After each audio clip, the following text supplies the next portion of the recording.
हमें बचपन से ही बताया गया कि रावण एक क्रूर और अहंकारी राजा था, जिसने न जाने कितने ही पाप किए और अपने ही भाई को लंका से बाहर फेंक दिया।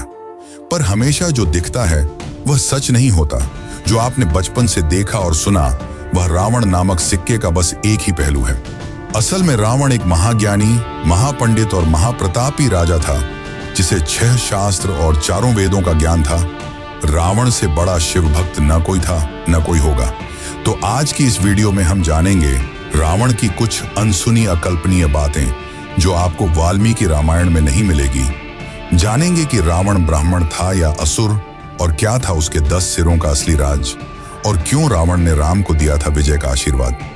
और वीडियो के अंत में हम यह भी जानेंगे कि क्या रावण भी 7 चिरंजीवियों की तरह ही आज भी जीवित है, और क्या सच में माता सीता रावण की ही बेटी थी। तो चलिए जानते हैं एक महान विद्वान, सफल शासक, वीणा उस्ताद, शिव भक्त रावण की असली कहानी।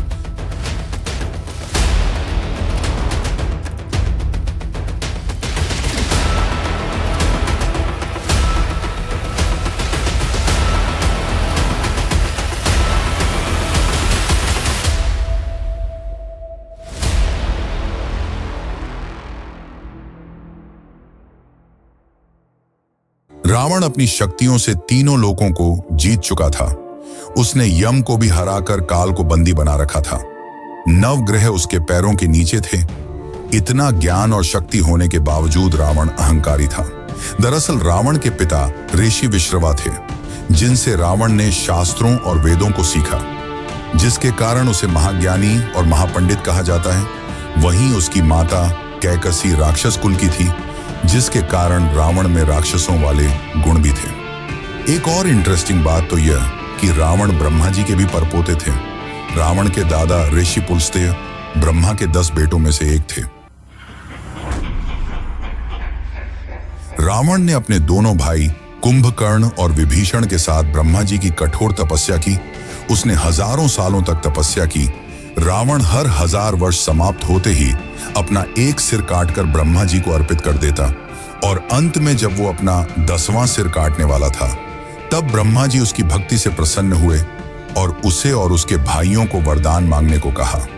रावण ने अमृता का वरदान मांगा, पर ब्रह्मा जी ने यह कहते हुए मना कर दिया कि यह सृष्टि के नियमों के अनुकूल है। तब रावण ने वरदान मांगा कि उसे दानव, देवता, किन्नर, नाग कोई न हरा सके, और अपने अहंकार में रावण ने मनुष्यों और वानरों को तुच्छ समझते हुए उनसे सुरक्षा नहीं मांगी, और इसी कारण यही उनके अंत का कारण बने। ब्रह्मा जी ने उसे वरदान देते हुए उसके 10 सिर भी उसे लौटा दिए, और अमृता के लिए अमृत विला दिया जो रावण की नाभि में था, और उसे चेतावनी दी कि यह अमृत विला सिर्फ अग्नि बाण से सुखाया जा सकता है, जो कि केवल श्री हरि विष्णु के पास है, तो तुम उनसे दुश्मनी मोल ना लेना। अब इसके बाद ब्रह्मा जी ने कुंभकर्ण को वरदान मांगने को कहा। कुंभकर्ण इंद्रासन यानी कि देवों का आसन मांगने वाला था, पर देवों के चाल से माता सरस्वती कुंभकर्ण की जीभ पर विराजमान हो गईं और इंद्रासन की जगह निद्रासन का वरदान मांग लिया। अंत में विभीषण ने आजीवन प्रभु की सेवा और भक्ति करने का वरदान मांगा, जिससे ब्रह्मा जी प्रसन्न हुए और उसे यह वरदान खुशी खुशी दे दिया।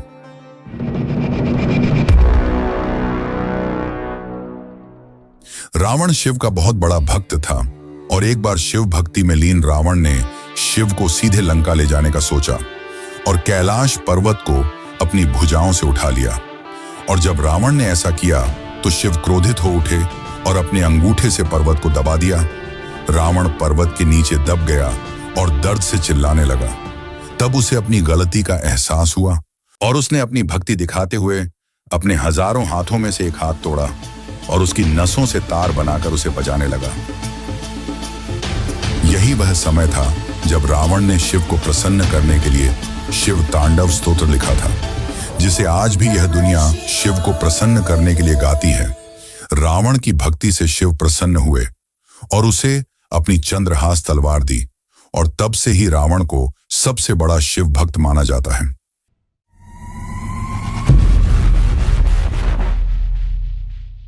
क्या रावण के सच में 10 सिर थे? इसे लेकर शास्त्रों में अलग अलग कहानियां मिलती हैं। कहा जाता है कि रावण को 6 शास्त्र और 4 वेदों का संपूर्ण ज्ञान था, जिसके कारण उसे दशानन या 10 सिरों वाला कहा जाता है।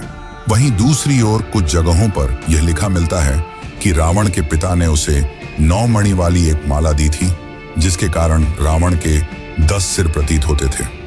रावण के 10 सिर उसके चरित्र को दर्शाते हैं। ये 10 सिर हैं काम, क्रोध, लोभ, मोह, मद, मत्सर्य, अहंकार और उसके सभी सिरों को संतुलन में रखते मुख्य 3 सिर बुद्धि, मनस और चित्त।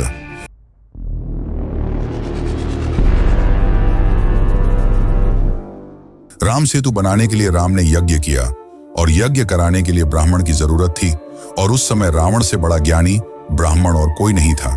इसलिए राम ने रावण को आमंत्रण भेजा और रावण ने यज्ञ में भाग लिया। कहा जाता है कि यज्ञ में पति पत्नी को बैठना होता है, जिसके कारण रावण ने सीता माता को मुक्त कर यज्ञ में शामिल किया था। लेकिन कुछ जगहों पर यह लिखा मिलता है कि रावण ने सीता को मुक्त नहीं किया था, बल्कि उसकी एक मूर्ति बनाकर पूजा में बैठाया था। और पूजा समापन होने के बाद राम ने रावण से जीत का आशीर्वाद मांगा और रावण ने खुशी खुशी राम को विजय का वरदान दिया। कहा जाता है कि रावण को अपनी मृत्यु का पहले से ही ज्ञान था और उसने ही अपनी मृत्यु का जाल रचा था। पर उस सच को जानने से पहले हम रावण के जन्म की असली कहानी को जान लेते हैं।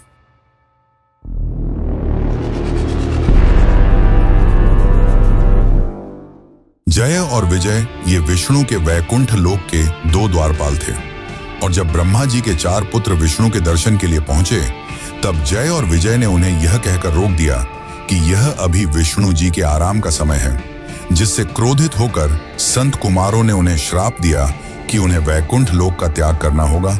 और उनके इस श्राप से विष्णु जी भी सहमत हुए और उन्हें 2 विकल्प दिए कि या तो वे पृथ्वी पर विष्णु के भक्त के रूप में 7 बार जन्म लें या 3 बार विष्णु के दुश्मन के रूप में। विष्णु जी से जल्दी मिलने के लिए उन्होंने 3 बार उनका दुश्मन बनना स्वीकार किया, और पहले जन्म में वे हिरण्याक्ष और हिरण्यकश्यप के रूप में जन्मे। हिरण्याक्ष को विष्णु के वराह अवतार ने मारा और हिरण्यकश्यप को नरसिंह अवतार ने। दूसरे जन्म में वे रावण और कुंभकर्ण के रूप में जन्मे, जिन्हें विष्णु के अवतार राम द्वारा मारा गया। तीसरे जन्म में वे शिशुपाल और दंतवक्त्र के रूप में जन्मे, जिन्हें श्री कृष्ण द्वारा मारा गया।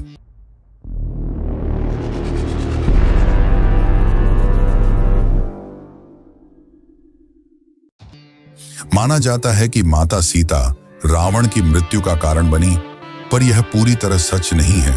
इसके पहले भी रावण को कई ऐसे श्राप मिले जो अंत में उसकी मृत्यु का कारण बने। एक समय की बात है जब स्वर्ग की अप्सरा रंभा कुबेर के बेटे के पास जा रही थी, तब मार्ग में रावण ने उससे छेड़छाड़ की, जिससे क्रोधित होकर कुबेर के बेटे ने रावण को श्राप दिया कि अगर वह स्त्री की इजाजत के बिना उसे हाथ लगाएगा तो वह भस्म हो जाएगा। और इसी श्राप के चलते रावण ने माता सीता को हाथ नहीं लगाया। दूसरा यह कि रावण अपनी अहंकार और जीतने की चाह में कई राजा महाराजाओं को मारता गया, और जब उसने 21वें रघुवंशी राजा अनर्ण्य को मारा तो अनर्ण्य ने उसे श्राप दिया कि मेरे ही वंश के राजकुमार द्वारा तुम मारे जाओगे। और ऐसा ही हुआ। 62वें रघुवंशी वंशज राजकुमार राम द्वारा रावण को मारा गया। पर कुछ लोगों का यह मानना है कि रावण मरा नहीं, बल्कि आज भी जीवित है, और कलयुग के अंत के पश्चात वेद और शास्त्रों का ज्ञान देने फिर से आएंगे, और अभी वे लंका की किसी गुफा में हैं। तो चलिए जानते हैं इसकी असली सच्चाई।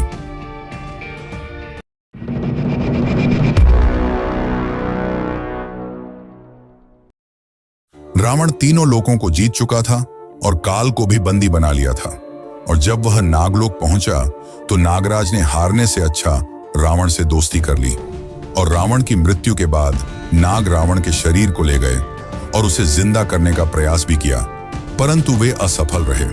तब उन्होंने रावण के शरीर को सहत और अन्य जड़ी बूटियों की मदद से ताबूत में बंद कर दिया और लंका की किसी गुफा में सुरक्षित रख दिया, और माना जाता है कि रावण कलयुग के अंत में फिर आएंगे।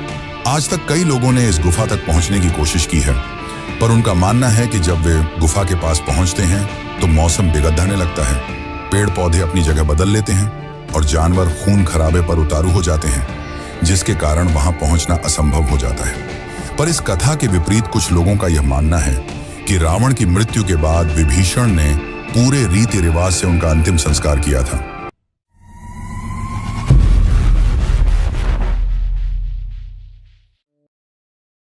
दरअसल रावण एक सफल शासक था जिसके राज में लंका ने सिर्फ विकास ही किया। रावण ने कई ग्रंथ और आयुर्वेदिक पुस्तकें लिखी। उसने रावण संहिता भी लिखी। पर माना जाता है कि रावण को भविष्य के दुखों का ज्ञान था और वह अपने कुल को इस दुख में नहीं देखना चाहता था, जिसके कारण रावण ने खुद जानबूझकर सीता का अपहरण किया ताकि श्री हरि विष्णु के अवतार द्वारा उनका और उनके कुल का उद्धार हो सके और सभी को मुक्ति मिल जाए। उस समय रावण से ज्यादा ज्ञानी और कोई नहीं था, इसलिए रावण के मरते वक्त राम ने लक्ष्मण को रावण से ज्ञान लेने को कहा और रावण ने लक्ष्मण को जीवन की 3 प्रमुख बातें बताई जिसे आप भी फॉलो करके जीवन में सफलता को प्राप्त कर सकते हैं। पर उन 3 बातों को जानने से पहले हम ये जान लेते हैं कि क्या सीता माता सच में रावण की ही बेटी थी।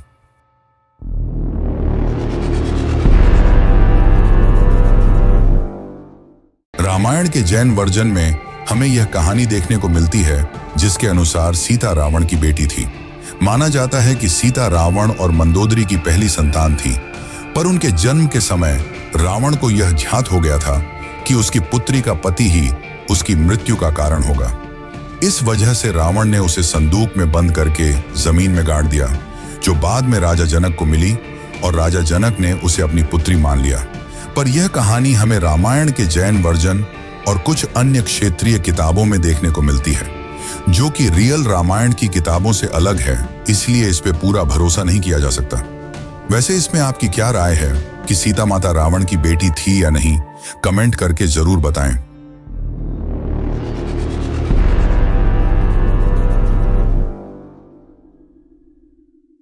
अब हम वह 3 बातें जान लेते हैं जो रावण ने लक्ष्मण को बताई, जिसे आपको भी अपने जीवन में उतारना चाहिए ताकि आप भी एक सफल इंसान बन सकें। पहली बात यह कि किसी भी शुभ कार्य को जल्द से जल्द कर लेना चाहिए और अशुभ कार्य को जितना हो सके टालना चाहिए।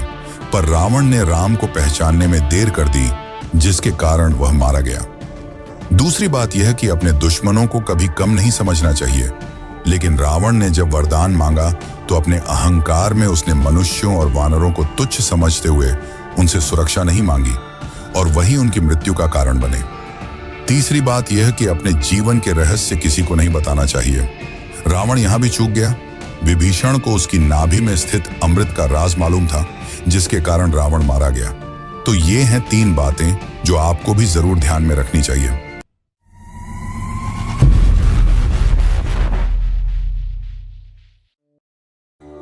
रावण सिर्फ एक राक्षस नहीं था। माना कि उसने लंका अपने ही बढ़े भाई कुबेर से छीन ली थी, पर फिर भी रावण के काल में लंका ने सिर्फ विकास ही देखा है, जिसके कारण आज भी लंका और भारत की कई जगहों पर रावण के मंदिर उपस्थित हैं और उसे आज भी पूजा जाता है। रावण एक महान चिकित्सक और आयुर्वेदाचार्य भी थे और उन्हें भविष्य की बीमारियों का पहले से ज्ञान था और इसी वजह से उन्होंने आयुर्वेद पर 7 पुस्तकें लिखी। रावण जैसा न कोई था न कोई होगा। रावण की शिव भक्ति ने शिव को भी प्रभावित कर दिया। तो ये थी महाज्ञानी महापंडित रावण की असली कहानी, जिसकी जिंदगी का बस आपको एक ही पहलू मालूम था, जिस जीवन का अंत प्रभु श्री राम ने किया। और अगर आपको वीडियो से कुछ नया जानने और सीखने को मिला हो तो कमेंट में जय श्री राम जरूर लिखें। धन्यवाद।